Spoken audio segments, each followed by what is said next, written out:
नमस्कार साथियों, स्वागत है आपका युवराज सिंह लेक्चर्स के इस नई वीडियो में। जैसा कि हम पॉलिटी की यानी भारतीय राज्य व्यवस्था और भारत का संविधान की जो है सीरीज लेकर के चल रहे थे एम लक्ष्मीकांत की पुस्तक से, जिसमें हमारा एक लेक्चर आ चुका है पहले। उसमें भारत के संविधान की ऐतिहासिक पृष्ठभूमि के बारे में हम पढ़ रहे थे, उसे आगे लेकर के चलते हैं। तो चलिए स्टार्ट करते हैं आज की क्लास।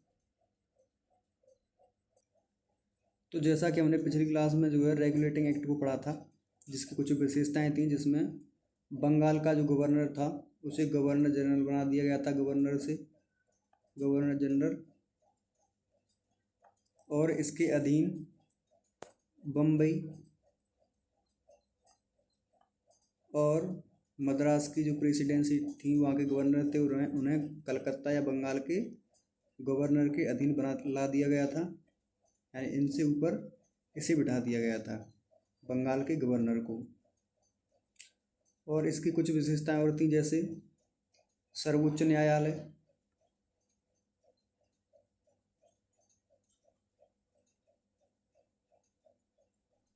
बंगाल में सर्वोच्च न्यायालय की स्थापना कलकत्ता में।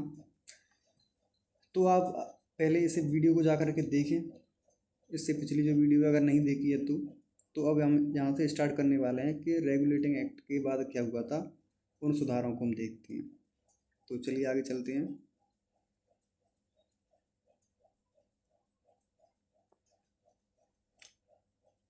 तो जो रेगुलेटिंग एक्ट में कुछ कमियां उन लोगों को नज़र आई, अंग्रेज़ों को, तो उन्होंने एक और कानून जो है पारित किया था, जिससे जो 1781 में, जिसे 1781 का जो है संशोधन अधिनियम कहते हैं।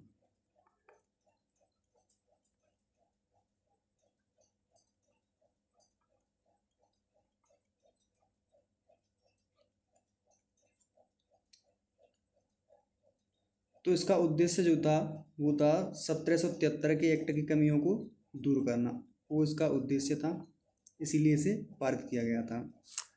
तो यहाँ पे लिख सकते हैं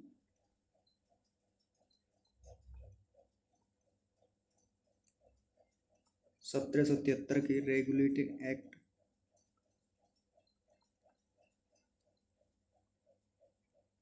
एक्ट की कमियों को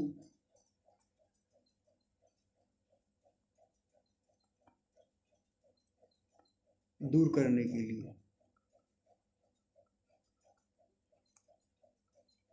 1773 का जो एक्ट था उसकी कुछ कमियों को दूर करने के लिए 1781 का संशोधन अधिनियम पारित किया गया था। ठीक है, करने के लिए 1781 का संशोधन अधिनियम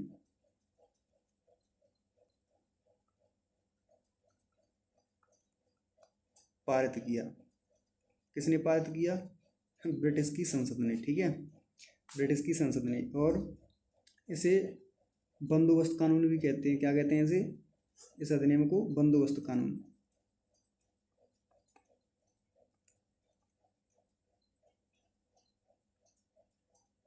बंदोबस्त कानून या फिर एक्ट ऑफ सेटलमेंट,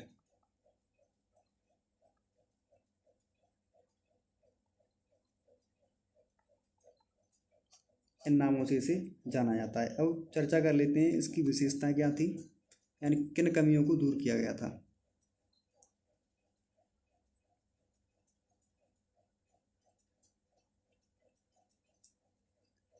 विशेषताएं 1781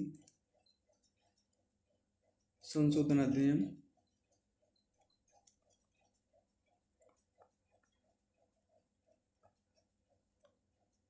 की विशेषताएं। ठीक है,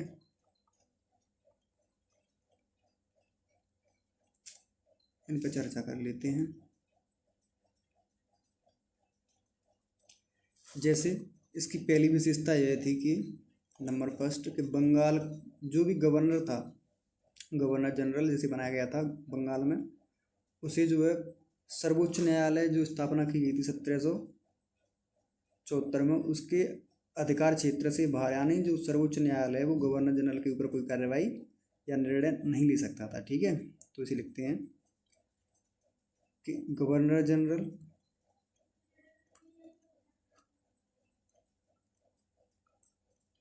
और इसके साथ ही इसकी जो काउंसिल बनाई गई थी इसे सलाह देने के लिए, प्लस काउंसिल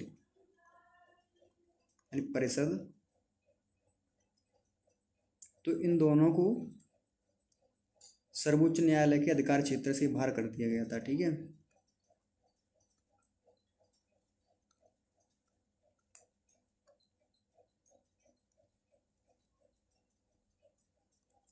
क्षेत्राधिकार से बाहर।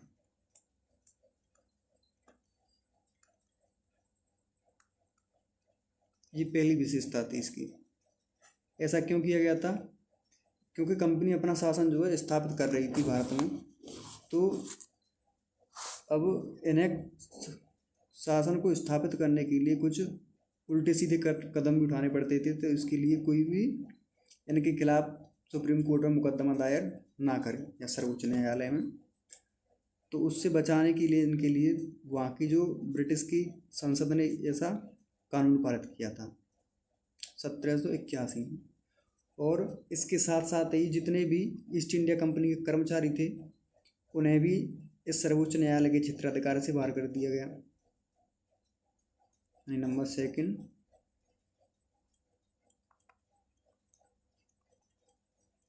EIC के यानी ईस्ट इंडिया कंपनी के कर्मचारियों को भी सर्वोच्च न्यायालय, शॉर्ट में लिख लेते हैं SC, के क्षेत्राधिकार से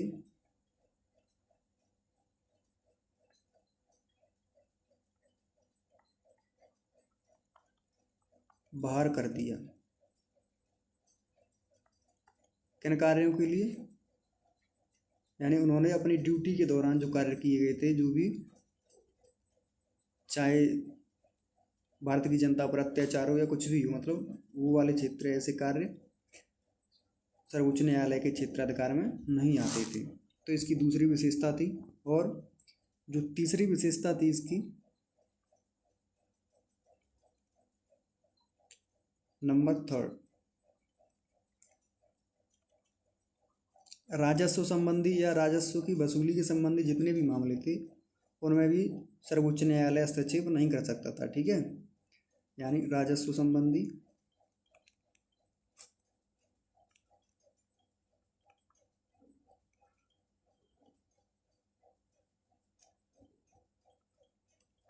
एवं राजस्व वसूली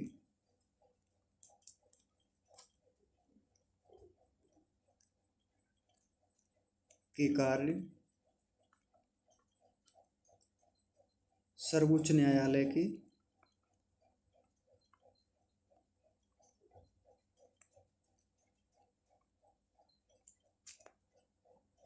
क्षेत्राधिकार से बाहर, यानी इन मामलों में भी अगर कोई आरोप लगाया जाता है तो उसके खिलाफ भी सर्वोच्च न्यायालय में नहीं जाया जा सकता था।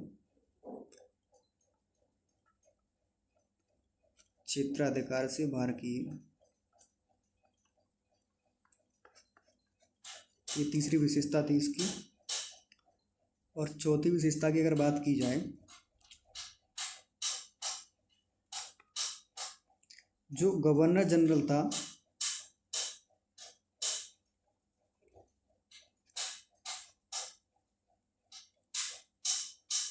जनरल को प्रांतीय न्यायालयों या क्षेत्रीय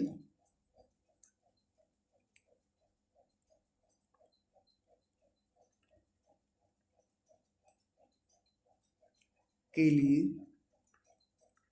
कानून बनाने का जो अधिकार दे दिया गया था। यानी कि जो क्षेत्रीय या प्रांतीय न्यायालय थे छोटे छोटे, उनके ऊपर न्याय बनाने का, न्याय या विनिमय करने का जो अधिकार था वह सर्वोच्च न्यायालय की वजह किसको दे दिया था?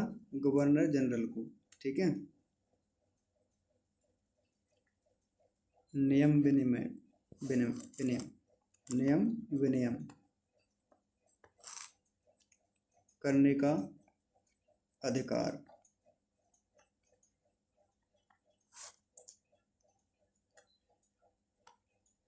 मिला। ये इसकी जो है थर्ड नहीं फोर्थ है, नंबर थर्ड और फोर्थ। ठीक है, तो इसकी ये विशेषता हो गई थी। और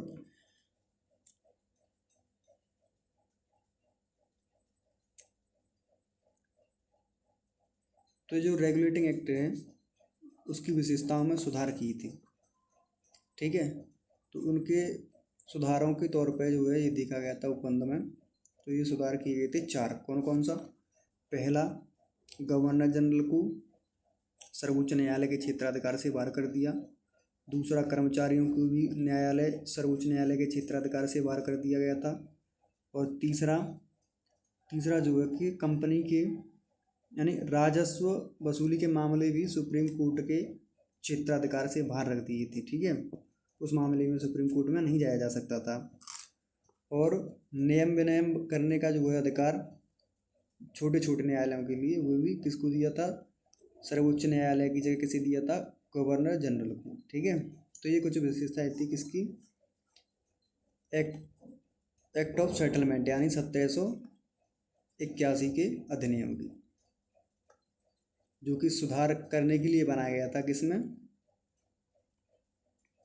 किसमें सुधार करने के लिए बनाया गया था? ये 1773 के एक्ट में। तो आपको ये दोनों अधिनियम समझ में आए होंगे। अब चलिए नेक्स्ट अधिनियम की बात कर लेते हैं। तो 1781 के बाद फिर नया एक्ट आता है 1784 ईस्वी में, जिसे हम पिट्स इंडिया एक्ट के नाम से जानते हैं। चलिए इसे लिख लेते हैं, समझते हैं।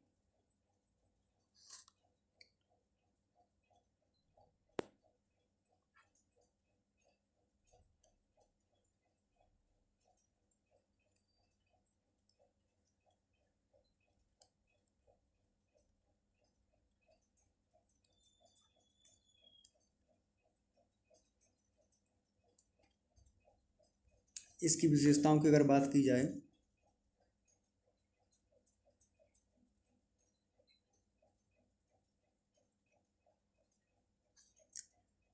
तो इसकी विशेषता ये थी कि इस अधिनियम ने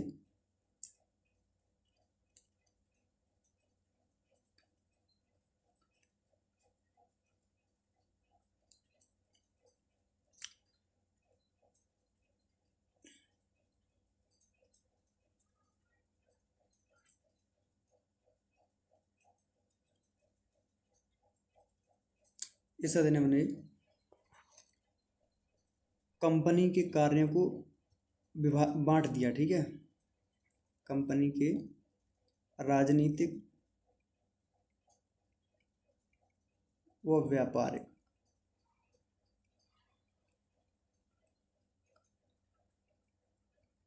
कैसे कर दी? अलग अलग कर दी। क्योंकि जो है राजनीतिक कार्यों के लिए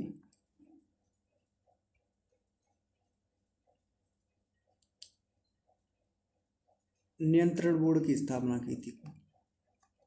नियंत्रण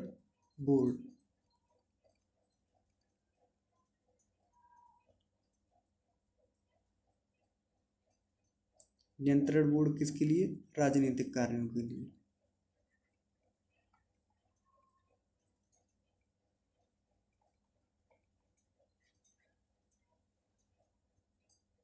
राजनीतिक कार्यों के लिए स्थापना किसकी? नियंत्रण बोर्ड की। ठीक है, और जो पहले का निदेशक बोर्ड था, बोर्ड ऑफ डायरेक्टर्स, उसे अब केवल व्यापारिक कार्य ही संभालने थे। तो ऐसे समझ सकते हैं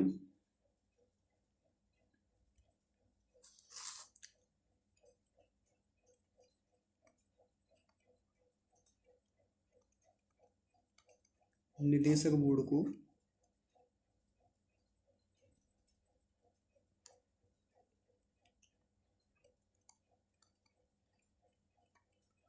व्यापारिक कार्यों का अधीक्षण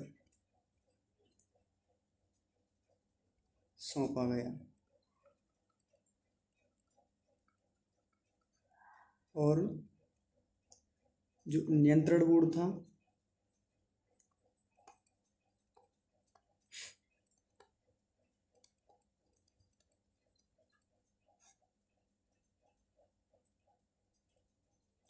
उसे राजनीतिक मामलों का प्रबंधन करना था। ठीक है, इसे क्या सौंपा गया था? राजनीतिक मामलों का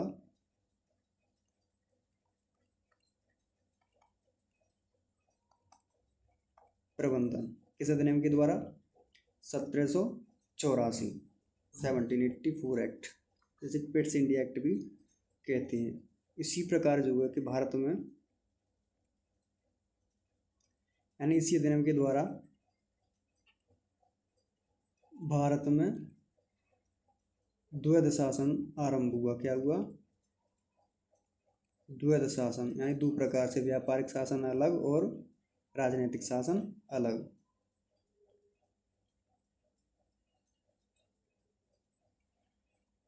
आरंभ हुआ था। जो नियंत्रण बोर्ड की शक्तियां थी और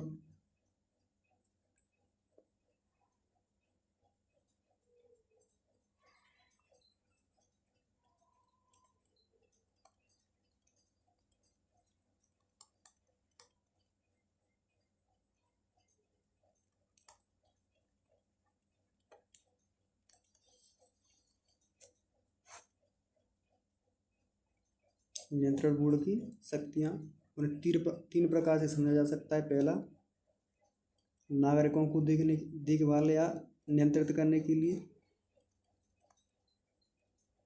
यानी नागरिक की शक्तियां थी। दूसरी, सेना की शक्तियां, सेना। और जो तीसरा था वो थी राजस्व वसूली की गतिविधियां, राजस्व की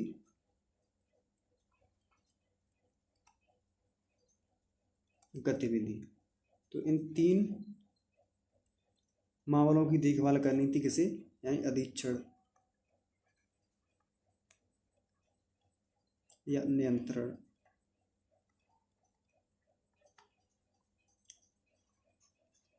किस क्षेत्र का? ब्रिटिश भारत के क्षेत्र का।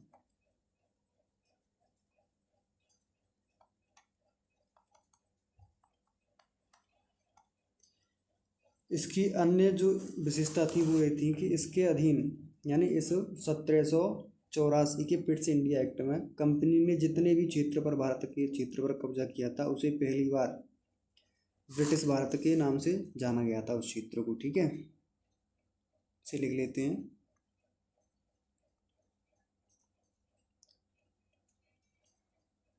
यानी भारत में कंपनी के अधीन जो क्षेत्र था, क्षेत्र को पहली बार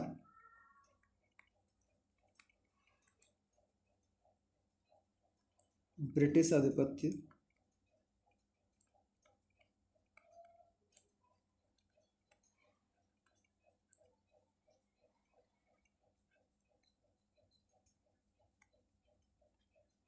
क्षेत्र कहा गया था।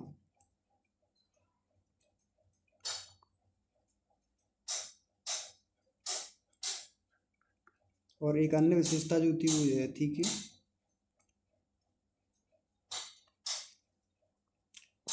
इस अधिनियम के द्वारा, यानी पिट्स इंडिया एक्ट के द्वारा, कंपनी के कार्यों पर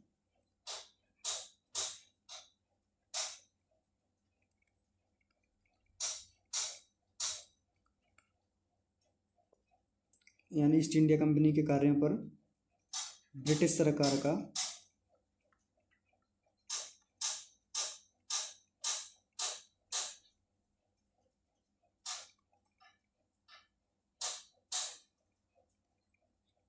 पूर्ण नियंत्रण स्थापित हुआ।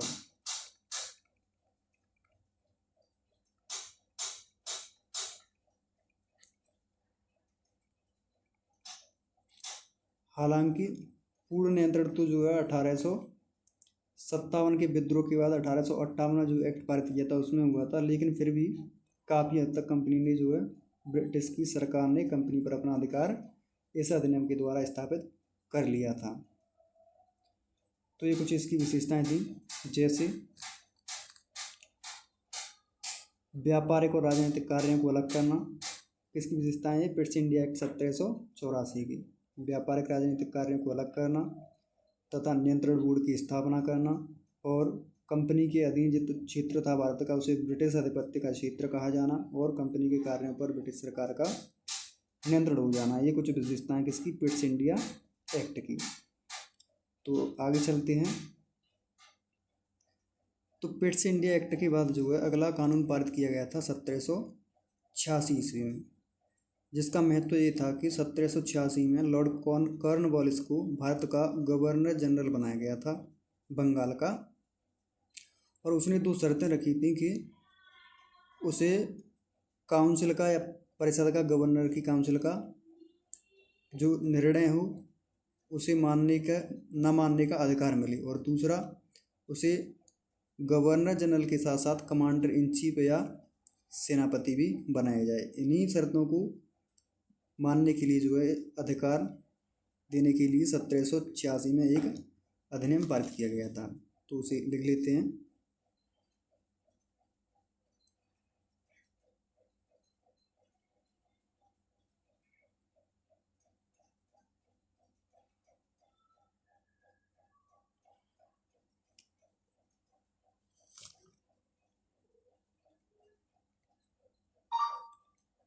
सत्रह सौ छियासी का संशोधन अधिनियम।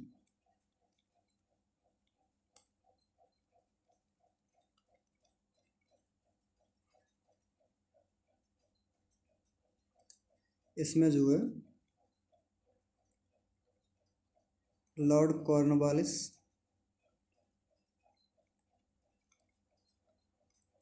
भारत का क्या बनाया गया था? गवर्नर जनरल, सॉरी बंगाल का, तब तक पूरे भारत पर अधिकार नहीं हुआ था कंपनी का। गवर्नर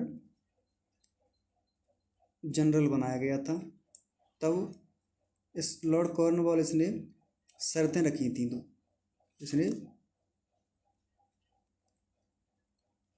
दो शर्त रखी थी। पहली शर्त क्या थी इसकी?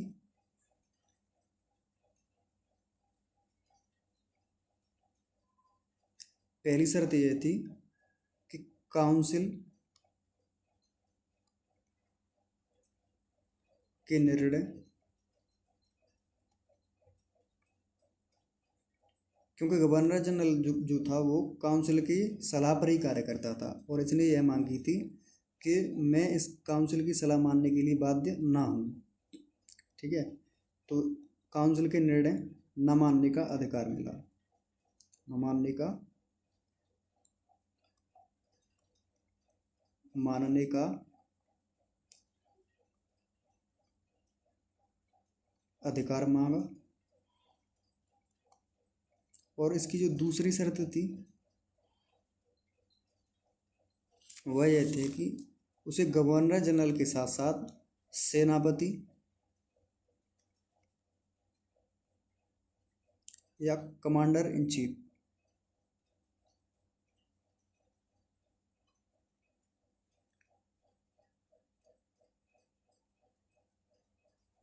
का पद भी दिया जाए।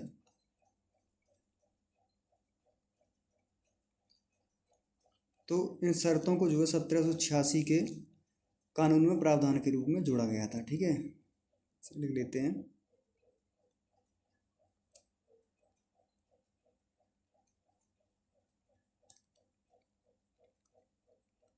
कॉर्नवालिस की उपरोक्त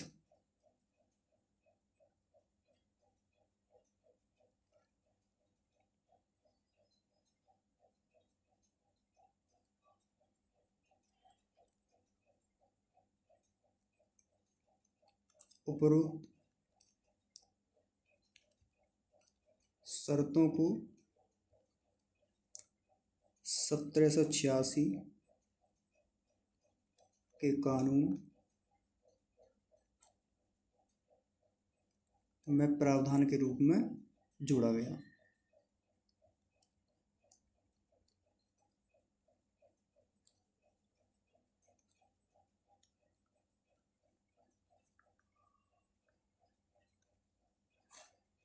तो ये अब तक के अधिनियम में सबसे सरल समझ में आया हुआ, क्योंकि इसमें है ही क्या, लॉर्ड कॉर्नवालिस की दो शर्तें थी। पहली पहली शर्त ये थी कि उसे काउंसिल की सलाह मानने के लिए बाध्य ना होना पड़े, अपनी मर्जी से कार्य करे, और दूसरा उसे सेनापति भी बनाया जाए। तो इन्हीं उसकी दो मांगों को प्रावधान के रूप में 1786 ईस्वी में कानून में जोड़ा गया था। ठीक है, अब यहाँ के बाद जो है संशोधन होंगे वो चार्टर कानून आएंगे 1793 से 1853 तक, जो है 1793 से 1853 तक चार्टर अधिनियम चलेंगे। तो इन सभी चार्टर अधिनियमों को हम कल एक साथ करेंगे। आशा करते हैं आज की वीडियो आपको पसंद आई होगी और आपको सीखने के लिए, जानने के लिए बहुत कुछ मिला होगा। आशा करते हैं आगे भी आप इसी तरह से हमारे साथ जुड़े रहेंगे, और यदि आपने जो पिछली वीडियो नहीं देखी हैं तो उन्हें देखें, ताकि इस जर्नी को शुरुआत से लेकर बेहतर ढंग से कर पाएँ। मिलते हैं नेक्स्ट वीडियो में, तब तक के लिए नमस्कार।